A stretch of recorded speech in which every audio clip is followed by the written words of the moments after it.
a retired homicide detective. I've interviewed thousands of people, from serial killers to ministers. Welcome to the interview room.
On this holy Sunday evening, coming into Palm Sunday, it's great to have everybody here, and those of you who are new with us, we only ask one thing: that you subscribe and that you share this content with your friends and your family.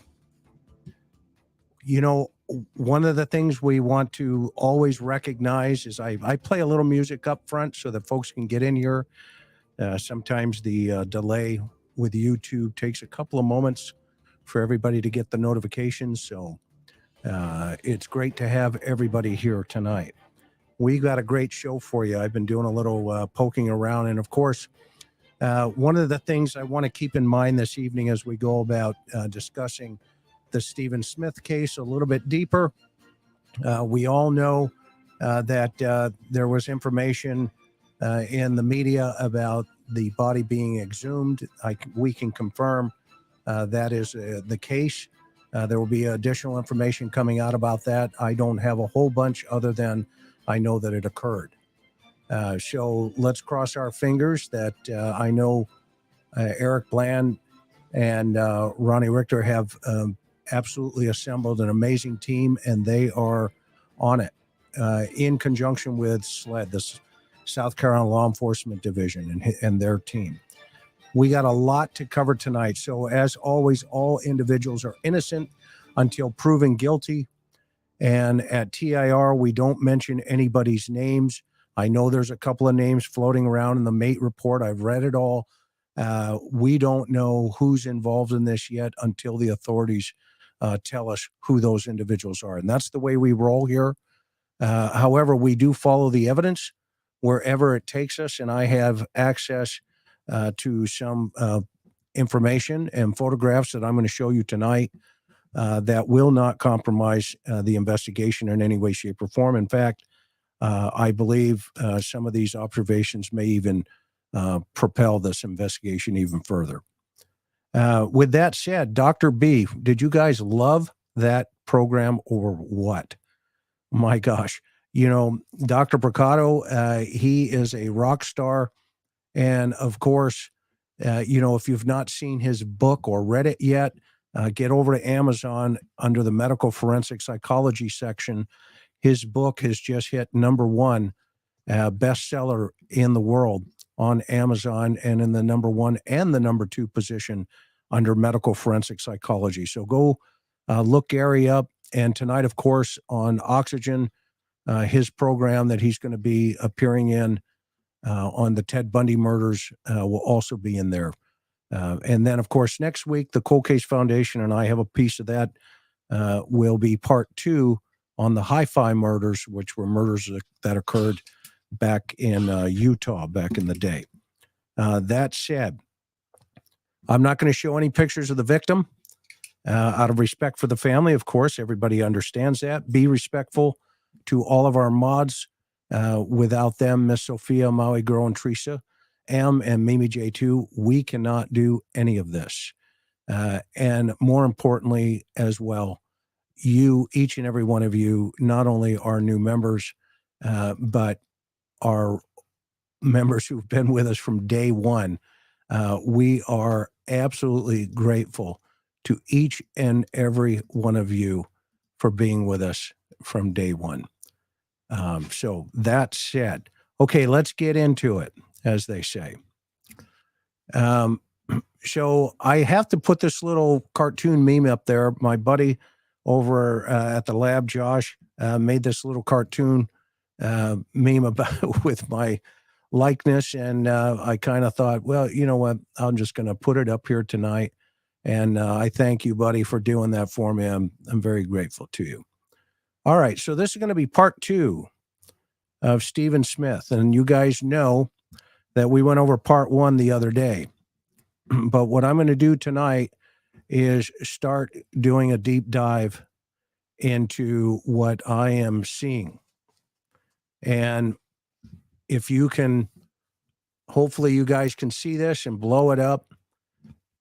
I talked to some of our team over at the Cold Case Foundation, showed all these photographs, and we took a hard look at it. And we have some not only professional analysis, but some analysis of what we see here. So as you can see, you know, in any investigation, specifically a death investigation, what you don't want to do is say, you know, hey, I know A, B, C, and D, because you never know A, B, C, and D. Every time an investigator says that, they get in big trouble, because you never know until you sit down with that perpetrator who committed a potential crime and you ask them the question, you know, what happened and how did it happen? So you can't speculate in relationship to, you know, is this, you know, did you hit him with this? Did you do this? Did you do that? Et cetera, et cetera. However, what you can do is take a look at the evidence. And here we have Stephen's shorts. And this is a close-up. And what you see is some staining, which is very consistent with what appears to be blood. Now, that said, it can never be known for sure until it's sent to the forensic lab and they've had a chance to, you know, confirm, yes, in fact, this is human blood. And so the upper left-hand corner, those, I got a couple of opinions on those. And one of the opinions was it appears to be potential fingers. On the right, on the pockets, and then down at the hem, the opinions that I'm getting here is that's transfer.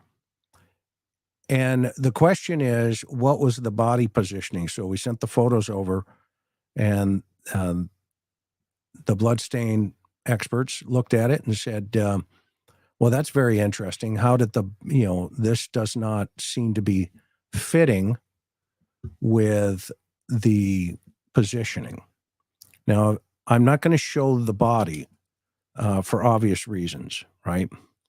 However, I have seen photographs of injuries on Stephen, and I will raise my own concern here that they cause me concern as a homicide investigator for quite some time. When I first saw them, I immediately thought to myself, that there's much more going on here. So these pants, these are photographs that were taken almost immediately within a couple of days of Stephen's death. This is his shirt that he was wearing that night, and you see discoloration in the white line going down to the front. Now, why is this significant? Because he's found on his back, and the majority of the blood is at his head area. And you see in the collar of the shirt what appears to be blood stains. Of course, again, I want to repeat myself. We don't know until it's confirmed by the forensic labs. Okay? But that would be consistent because of the positioning he was in, the position that he was in. However, the two on the sides and down at the right side, I didn't point it out, but even further down, are inconsistent with the positioning of the body. So now we go to the shoes. And the other day, I pointed out the the mud on the bottom of the shoes.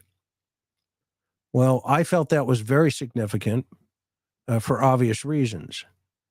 If he was walking on the asphalt that night, there would have to be some type of transfer, i.e., impression inside of the wet mud on the bottom of his shoe, because that night his shoes were wet.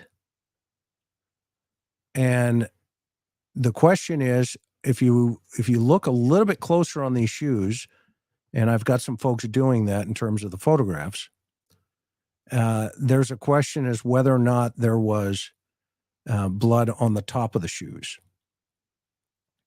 And this is going to be very significant here in a little while. So if we look at the bottom of the shoe again, you can see that some of the tread is worn down. But now on one of the other shoes that I didn't examine, but now we have, in the lower right-hand corner, we see these two marks on the bottom, the darker marks. But more importantly, we see sand embedded into the shoe. Now, sand is very pliable, right? I mean, it moves and it comes out. But again, we have this young man walking down the middle of the street, and we're supposed to somehow have this idea. Now, I'm no sand shoe expert in any way, shape, or form. However, if we take into account the initial information that the investigation was presented with right up front, that he was walking down the middle of the street, well, now we have evidence on the bottom of his shoe. Not only we have blood evidence, mud evidence, but we have sand evidence. And so neither of those two types of substances are available in the middle of that street. So there is, though, more. So as we get close to the shoes, we see what appears to be an unknown substance. Now, I've done a couple of these things in my time, and I'm not going to discount that this could be dried fluid. So this is going to be real interesting to find out what exactly this substance is.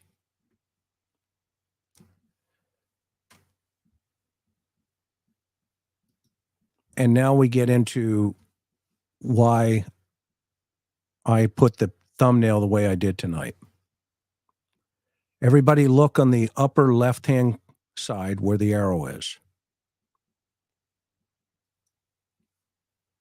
That is what potentially could be what is called satellite spatter.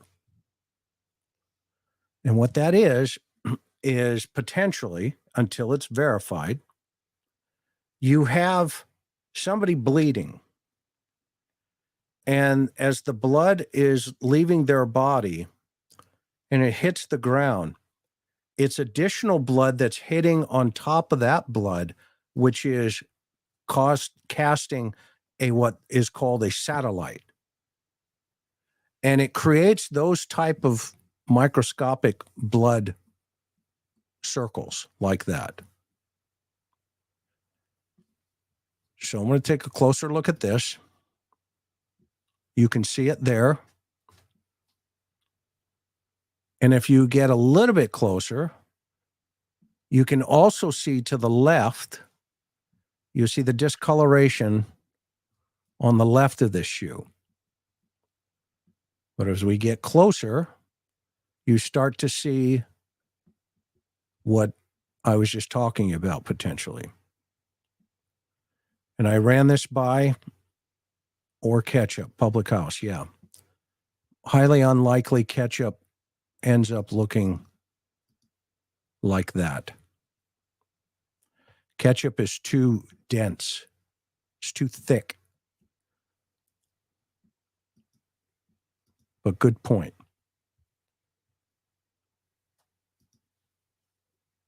You see how these dots are very, very small. Very small.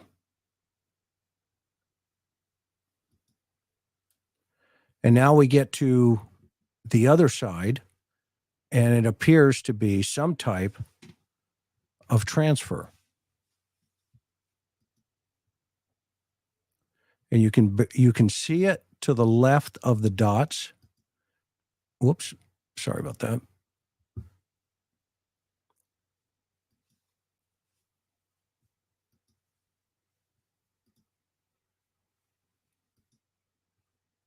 On this one, even better where his glove hand is.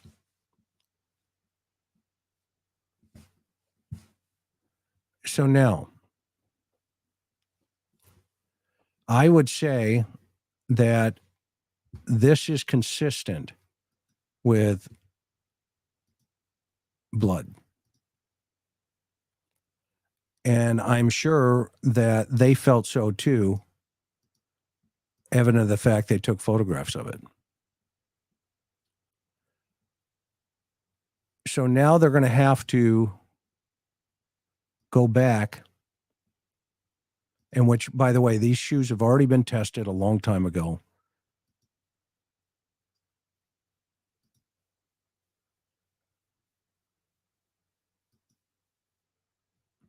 This concerns me.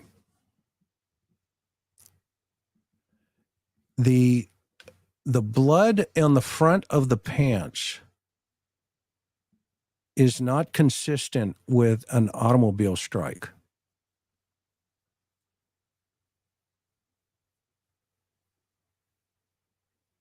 It's more consistent with transfer of some sort.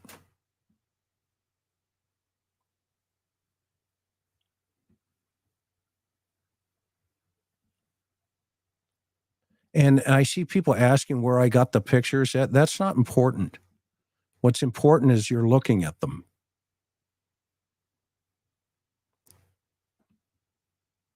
And if you're new to my program, thank you for being here. We just ask that you subscribe and share this. Now, I don't know what happened, but what the evidence is showing us is he's laying on his back.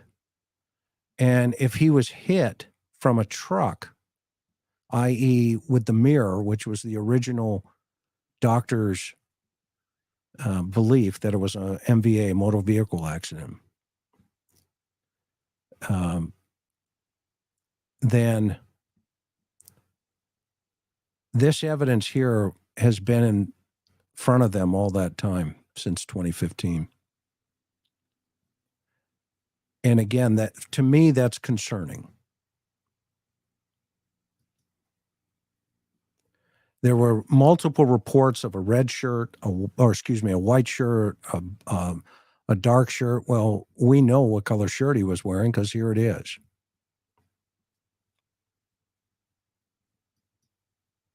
Here are his shoes. And again, you can see on this particular shoe, those two marks on the bottom right. And then on close up on the other shoe, you can see sand embedded in that shoe. Now, in the low country, there's a lot of sand down there, right? There's a lot of, fluff. They call fluff, mud. And, you get stuck in that mud. And trust me, I've been there, done that. We lived in Mount Pleasant for quite some time. And you start seeing this and you start saying to yourself, well, wait a minute. Pluff, Pluff, pluff. I call it fluff. Pluff. I pronounced it wrong. Sorry about that, guy. McFluff, exactly, McPluff. But now you see the sand here. Now, when we go and we look at where could this sand have originated, clearly there in the upper left-hand corner, you can see that that is consistent with blood. Now, that means until the lab comes out and says, yeah, it is, at this point, we can only say it's consistent with until they test it. Okay. And you'll see also there's sand on top of the shoe, which is the bottom right arrow pointing down. And this is a really good point. If he was out at the lake that day, then what we need to do is establish when was somebody bleeding around him? Or is that his? Okay, now I want to take you to the car again. Okay, I want to take you back to the car. So this is the way the car was found at the crime scene. You can see there's a trash bag in the back. And this is important to understand, in my opinion, because you have to understand how, in a victimology, how Stephen would conduct his life. And in the last presentation I gave on this, on the other one, where I talked about this idea that every behavior has a purpose. So here we have a young man. He's in school. He's studying in the medical field. And he's kind of scatterbrained, but he's not really. He's got a combination plate going on, in my opinion, in his life. And what I mean by that is he is organized enough, but then he's kind of got this little side to him that he kind of piles up on with stuff, right? And you're going to see this, but what we're going to see is I'm going to point out a couple of things that I think are also concerning. So you'll notice when they process the car, they're moving items around to take photographs. And that's what this photo is. You'll notice now you see the sweatshirt on top of the trash to get a picture of what's going on in that car.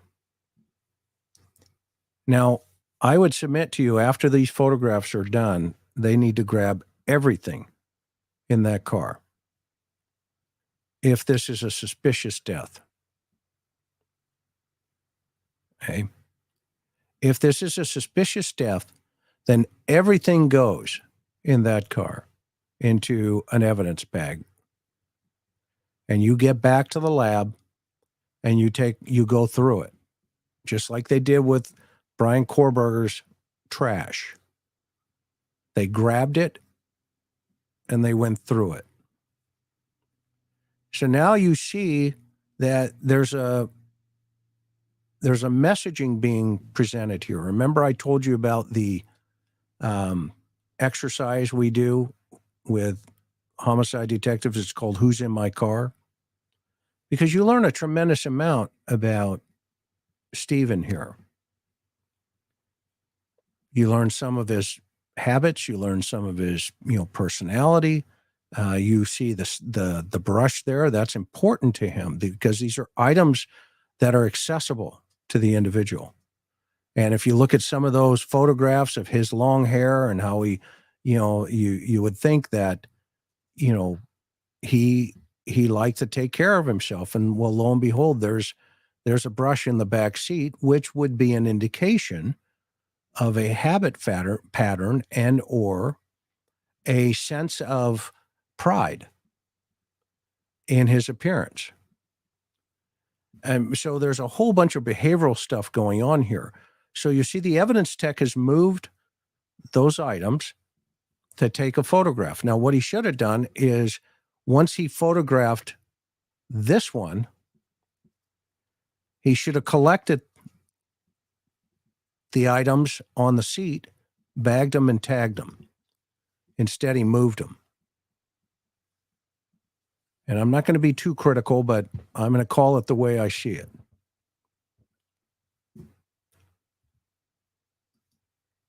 And now we get into another photograph where the trash bag has now been basically dumped in the back seat of his car. Now, if you looked at this photograph and did not have a context for who this young man is, i.e., this photograph with the trash organized in a bag, and then this photograph with the bag in front of you and the trash on the floorboard, you may get a different appearance in understanding the personality and the victimology of this young man.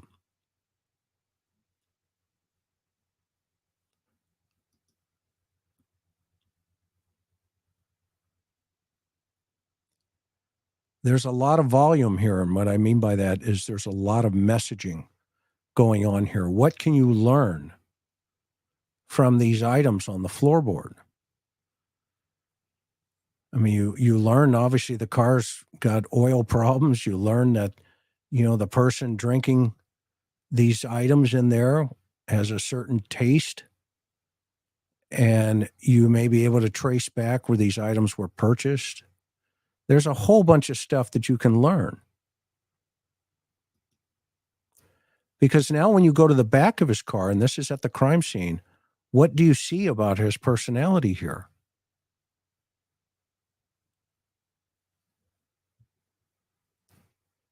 If this piece of the floorboard actually looked like this, and his trunk looked like this, then when you see this, which was done by the authorities, it may cause you to think something different about the victim.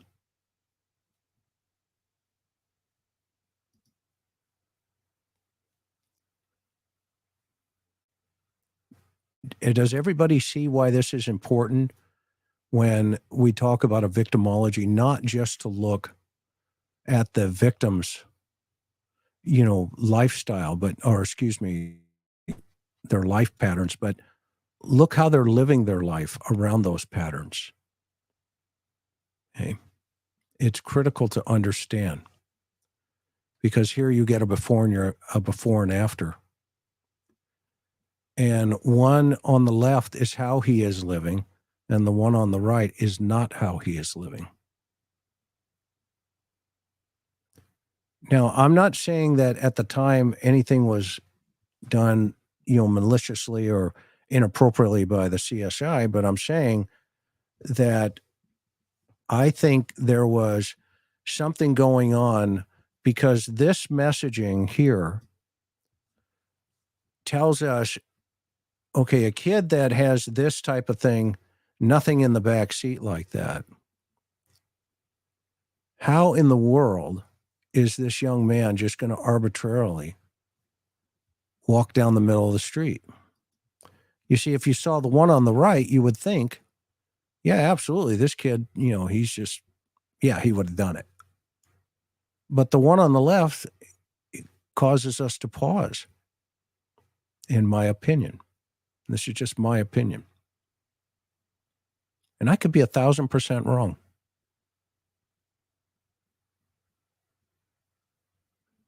But if I saw the first picture on the right, I would think to myself, wow, we got something going on here.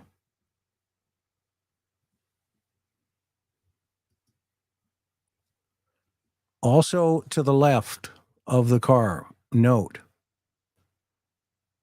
what appears to be impressions on the grass. Now, we don't know where those impressions came from. They could have been there for 50 years. Probably not, because the grass had not been cut.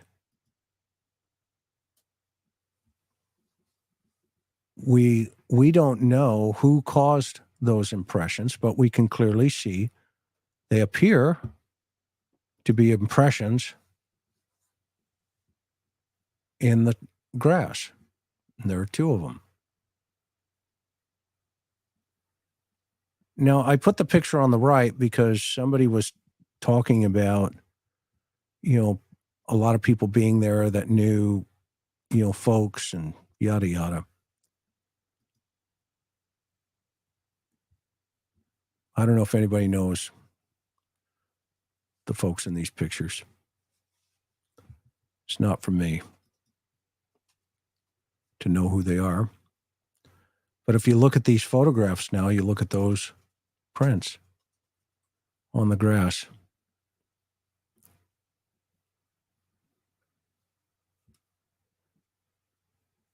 There are a lot more that I have, which I'm not going to release for obvious reasons. I don't want to compromise what SLED is now doing in the homicide investigation in any way, shape, or form. But I can assure you that in my mind at this point, if this young man pulled his car over, which, hypothetically he could have run out of gas, not a problem. He could have made the phone calls that he made to, all the people that he called. He called some, the elderly gentleman that he was seeing. And what I find really fascinating, though, is so many people got involved in this so quickly. And then when you have the South Carolina Highway Patrol show up, and I have the mate report, I've read it extensively. I've been watching, all the research on this. And it seems pretty interesting that there would have to be something that indicates that this was a mirror strike in the head. And I'm not going to say at this point until we hear what the new autopsy is going to show us. But from what I'm seeing here, just personality type and my experience, I'm not going to say that this is, a young man that just got up and walked down the middle of the street again at 3:00 in the morning to go to his father's house to get gas. The more I look at this, the more I see what appears to be very close staging aspects of this entire, and there are two scenes. There's this one, and then there's where his body is. It's leaning more and more towards that end for me. How about you guys? What do you think? Tell me in the chat over here.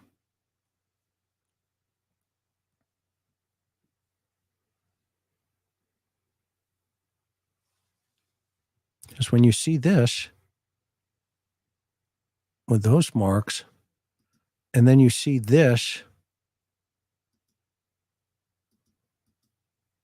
on the shoe, you have to ask yourself, well, wait a minute.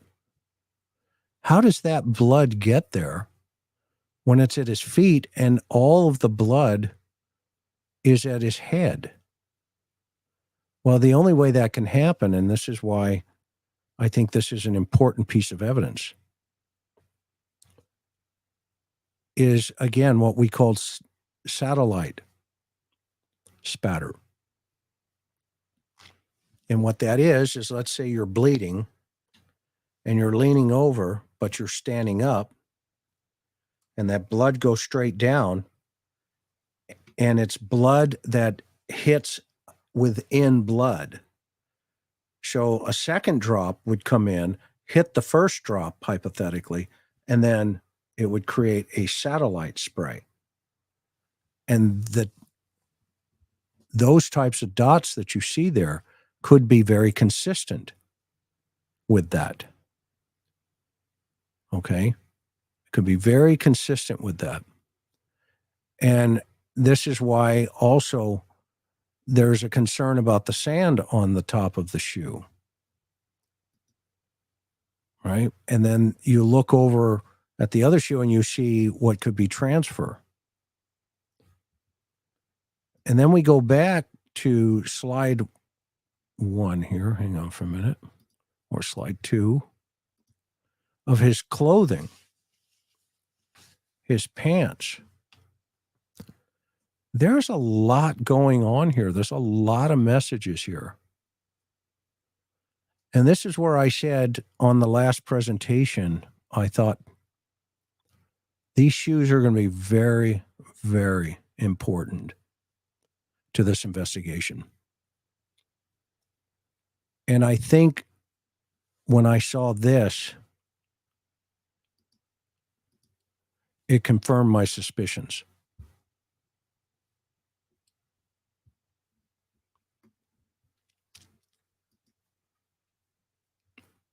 And when you see the 2 marks in the upper left-hand corner, they do look like they could be fingers. They could be consistent with fingers.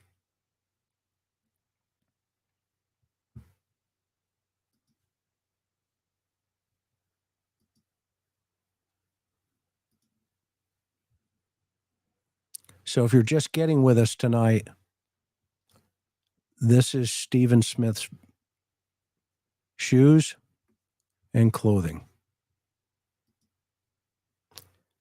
And then when we see these 2 marks, and then that with sand, DLR.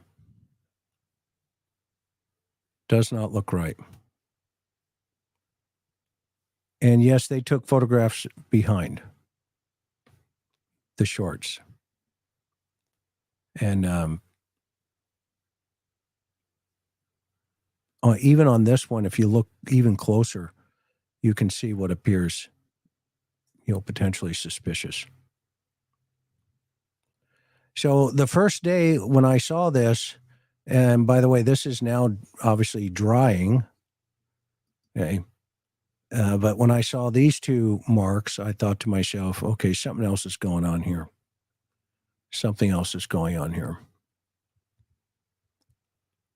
All right, what say you? What say you so far? Tell me what you're thinking.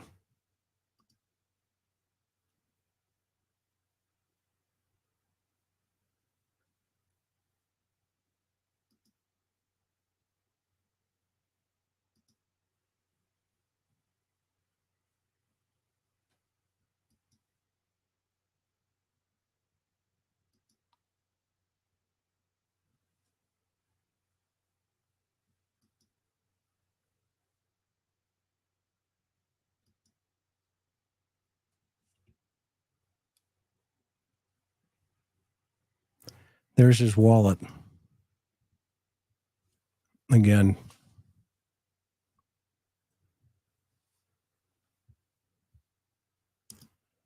They're kept at the crime lab.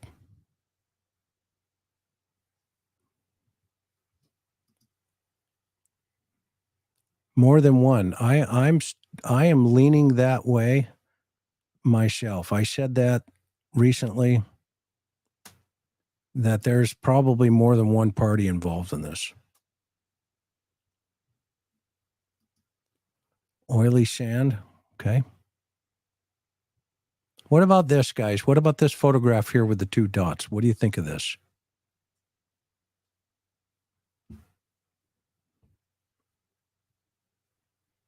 I'm looking over at your comments.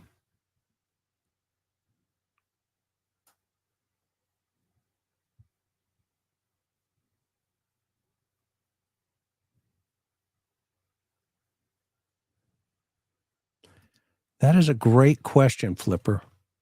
I don't know. I think there was a lot of weight on what the doctor said when, the ME said it looks like an motor vehicle accident. And then obviously the South Carolina Highway Patrol officer said, well, what gives you that impression? And she made the comment in the reports that's reported. Well, he was in the road. Okay. But now, when other people are now looking at this and saying, well, hey, wait a minute. There's more going on here. There's a lot more going on here. That's a good one to show the transfer. That one right there looks pretty good. And I think it's going to be really interesting to see what, for the new team that's involved in this thing, working alongside LE. I think the doctor really threw everybody for a curveball, and they basically, we don't know what's going on behind the scenes. I mean, we know there's a lot of rumors and a lot of discussion about different people and phone calls being made from fathers, and then, other people getting involved. I'm not even going to mention anybody's names. I'm just telling you what the evidence is showing us right in front of us. This does not look consistent. And I'm sure any medical examiner in the world who's going to be able to look at these photographs, hopefully tonight, any evidence people in the world are hopefully going to look at these photographs and say, well, wait a minute, how did this get to be? How did this get to be? So I'm leaning way towards there are two crime scenes, maybe even three. I don't know if, he was hurt by the car and then transported to the location where he was found. I don't know if he was walking at that location. It's pretty inconsistent with the items found underneath his shoes to get that far, 3 miles, without some type of problem. Now, by the way, this is a great point, B. The wallet slid across the street and landed there, or seat, and landed there. Here's the problem with that. That photograph that we have, okay, that wallet was put back. It actually landed in the corner. It was initially in the corner because I have another photograph showing the wallet in a different position. So what they probably did is the coroner probably lifted the wallet out, looked at it, looked through it, and then put it back for a photo. That's going to be my gut. So that is a really good point. Exactly. The wallet was wedged in there. But it wasn't. It was wedged in there because it was put back. It was put back. Yes. Once somebody dies, the heart stops, and there are some markings on his body that could be postmortem. We're going to wait to see what the original autopsy report says, and I'm sure the right people will release that at some point. We'll hear more. So what's interesting is there a consistent behavioral pattern here from parties involved?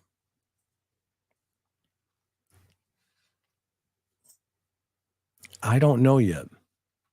What I do know is this stuff here is speaking volumes.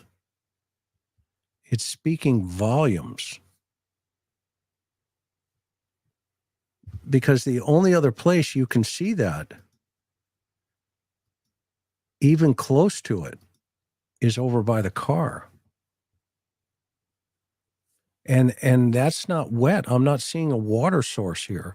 So my thinking is there has to be a water source here somewhere that puts these shoes back in play,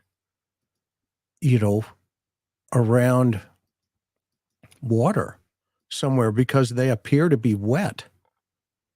Now, and the other thing to keep in mind, everybody, is, are they wet because that's potentially his fluid? Or are they wet because, it's coming from a source of water somewhere, like like everybody's, talking about boat launches and that type of stuff? I don't know. I find it fascinating that we're looking and we're seeing stuff that is consistent with being in those types of environments. Remember when in South Carolina they have pluff, right? Pluff, and that's a heavy mud. Well, when we first saw the photographs, and I put them up the last time, you see, wet mud on those shoes, and it is wet.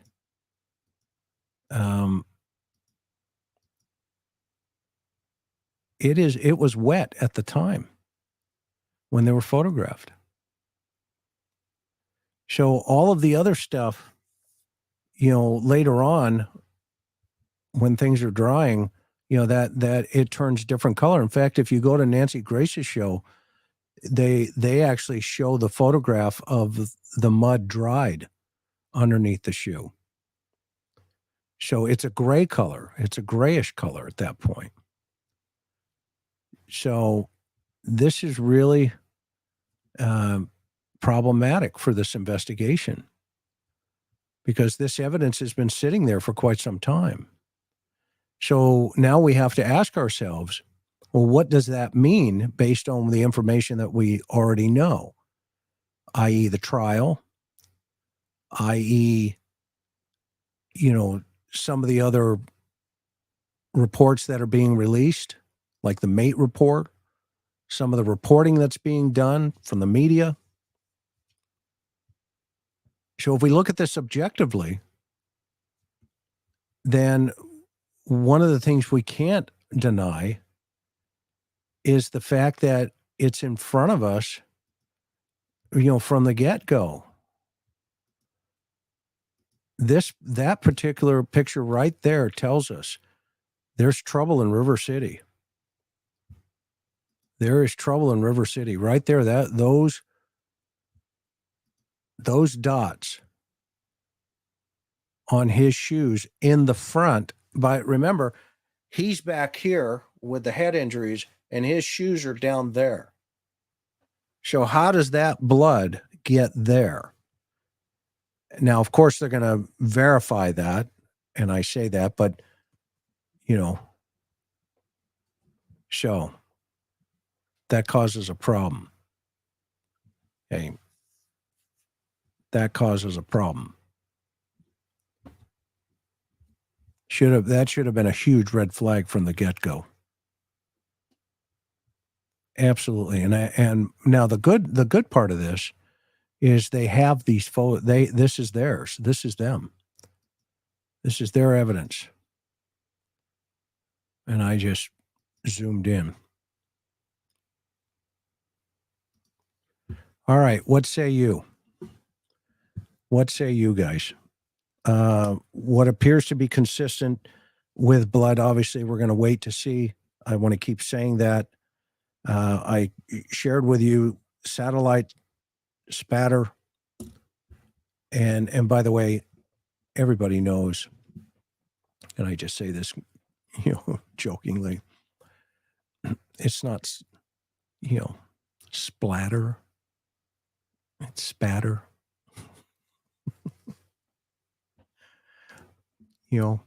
I love it when folks just get out there and fire away. In my experience, I am concerned with what we're seeing here. And I really believe that the next couple of weeks are going to be significant in this particular problem.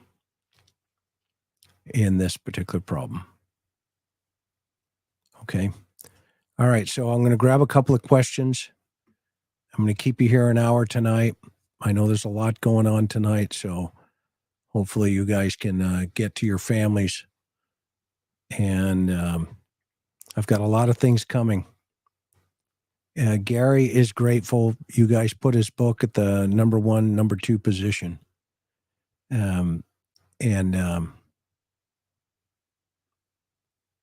He's great, isn't he? I mean, man, oh man, we talked for about an hour after the show, and he's got some amazing research going on. And I'm also trying to get the point of impact, the POI. I don't think they have one. Nothing in the mate report about it. In fact, everybody walked away going, this isn't a traffic accident. And I think that's really the red flags. And what's interesting is all the different moving parts post those types of revelations. So if you get a chance tonight, go to the Oxygen, the Peacock Network, or where you can see Gary's on the show tonight. And then next week is the Hi-Fi Murders, where yours truly will be part of that program.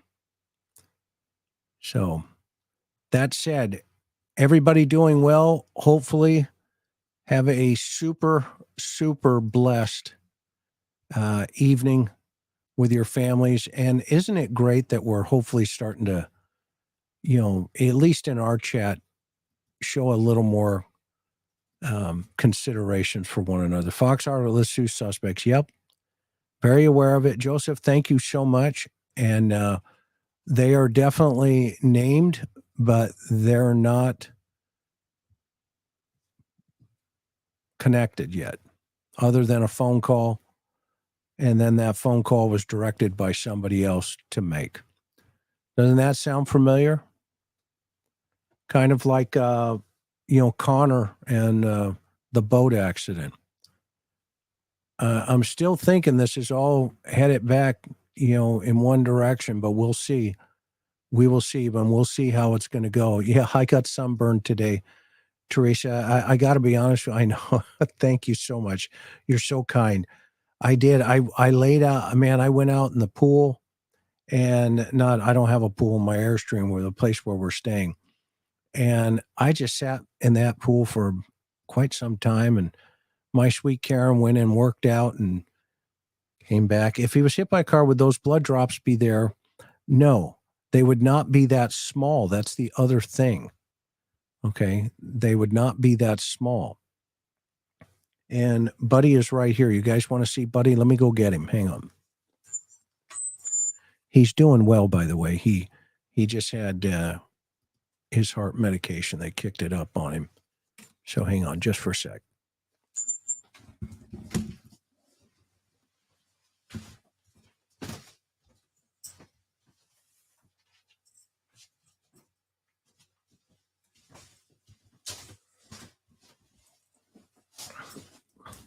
Hang on, bud.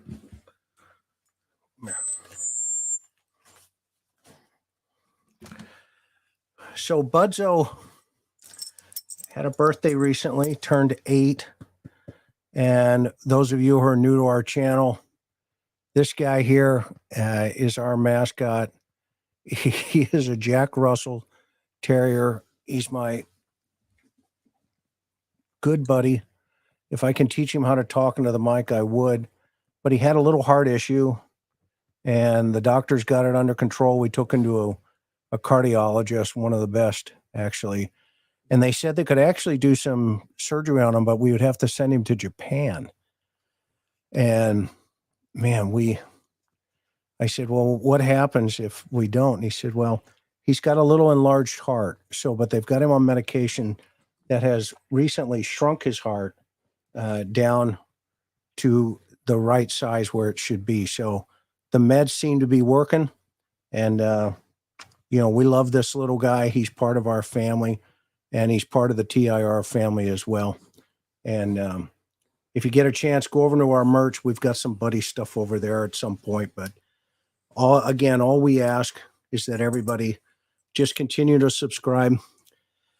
We can't thank you enough for your kindness and your love of this family. And we hopefully are bringing you the type of content that is bringing you value. So with that, continue to be good. You got a great week coming up. Easter's around the corner. Remember its significance. Aloha, everybody. We sure love you. Continue to do good things. And thank you so much for being here tonight. Aloha. Mahalo.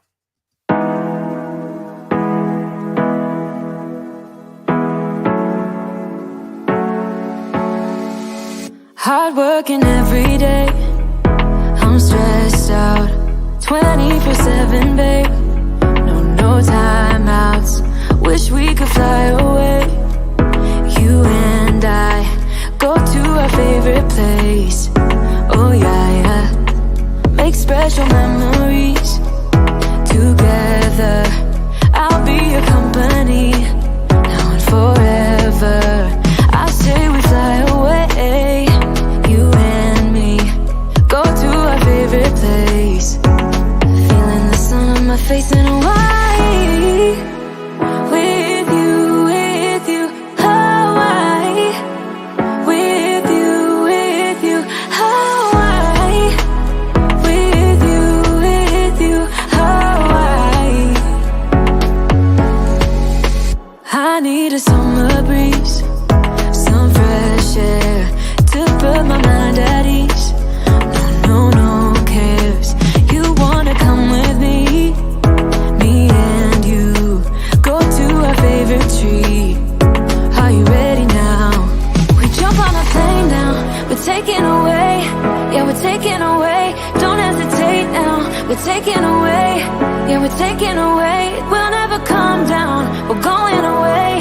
Yeah, we're going away. You and me. Feeling the sun on my face in a while.